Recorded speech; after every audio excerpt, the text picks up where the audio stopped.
The first pitch of the Mariners game is in a minute. I've got it up. What I want to talk about right now is what Servais said yesterday. Scott Servais, when asked about the Mariners blowing a 10-game division lead on June 19th and being 11 games over 500 at the time to going 19 and 30,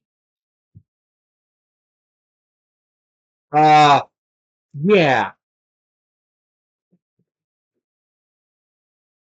it was one of those things where he just said it happens. That's something that Scott says frequently, which is unfortunate that Scott says that. Um, I don't know why Scott thinks that that's okay. Uh, he does. And yes, things happen. And when I heard Scott say that, my only thought was, well, did we lose our five best players to injury? No, our five best players are the starting rotation. Yes, Brian Wu missed some time, but Emerson Hancock is a serviceable replacement for Brian Wu. And he came in and did well. Yeah, JP missed some time. Julio's missed some time. He's actually been on the IL twice. But at this point, you can't say that it just happens. Because we have the 15th worst batting average in the history of the in the history of the American baseball at 215.215. We have a .186 batting average entering play yesterday for the month of August, which is the worst ever. Tell two platinum sombreros in a week, as well as a platinum and golden sombrero in a game yesterday. Doesn't just happen. That is a combination of coaching and management. I firmly believe that Scott or the analytics department or whoever is the one actually making the decision should probably be fired from the Mariners. Scott, maybe he just has lost the locker room. Randy Arozarena looked like he was not interested yesterday. Looked really just bad in that fifth strikeout, which is just bad. I don't like that. The fact that he looked like that. But it happens. Randy Arozarena is not playing today. He's on a rest day. So yeah, it is what it is. But the fact that Scott came out and just said, "Yeah, it happens," that's what you say when, like, first game of the season, the guy who's supposed to be your ace has a blow up start. That's when you say that. And you're like, yeah, it happens. We're going to adjust. And then you maybe, move that guy to the bullpen, move that guy to your fifth starter, move things around. Maybe you even designate that guy for assignment, but no, you don't.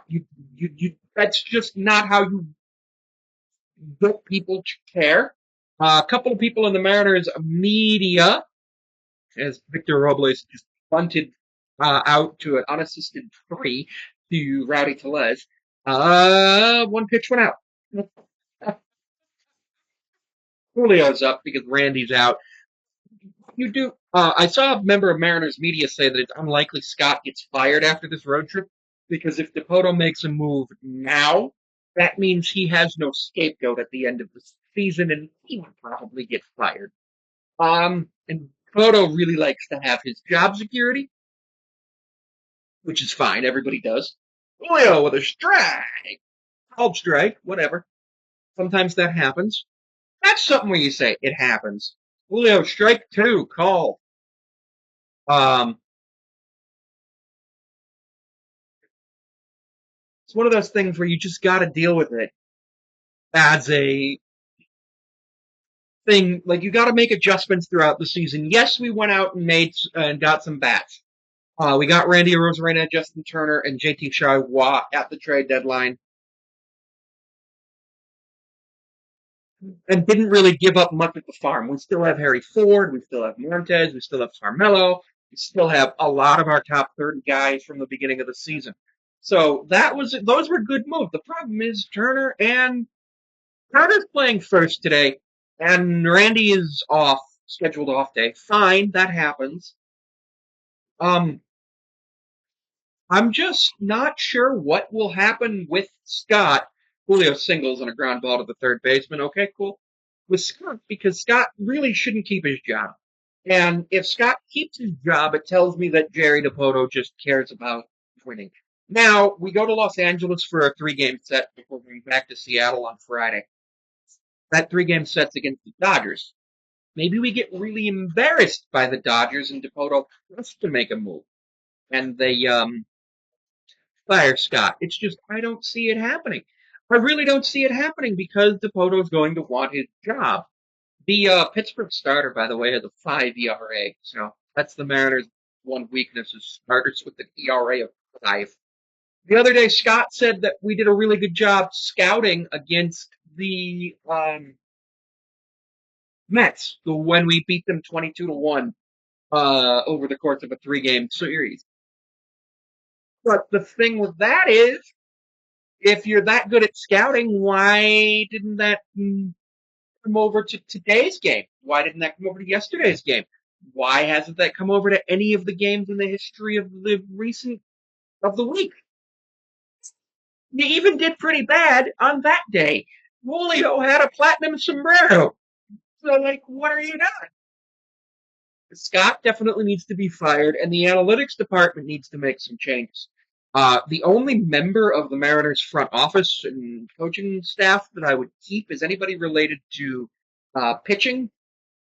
I would probably keep Maniacta, the first base coach, maybe even make him interim manager if we fire Scott this week. And I would definitely not keep Christopher Negroni, simply because he makes a lot of mistakes on the base paths. Both of them make a lot of mistakes on the base path. We already fired our offensive coordinator this season. It's like, come on. We fired the guy who was responsible for striking out all the time and then proceeded to strike out 700 more times. We actually lead, Cal, in play runs. It's like Cal just did a home run. 27th home run of the season for Cal. Julio scores. Cal Raleigh is on pace for a 100 RBI season. Even if we win this game, I still think Scott should be fired.